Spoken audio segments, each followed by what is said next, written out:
Hey guys, in this video, I will show you how to fix the issue of negative balance on Cash App.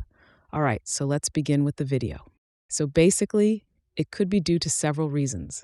Like you might have spent your whole day balance on Cash App, and it could be that you have purchased something online and the retailer has charged you after a while, and it might be double charge on their part.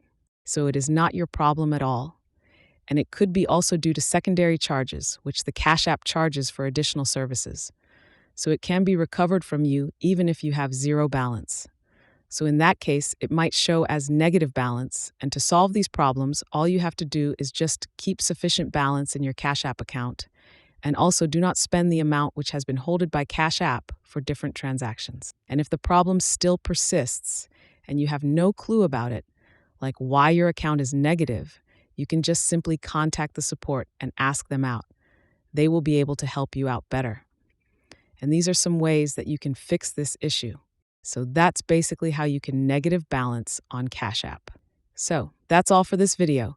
Consider subscribing if you find it helpful, and I'll catch you in the next one. Thanks.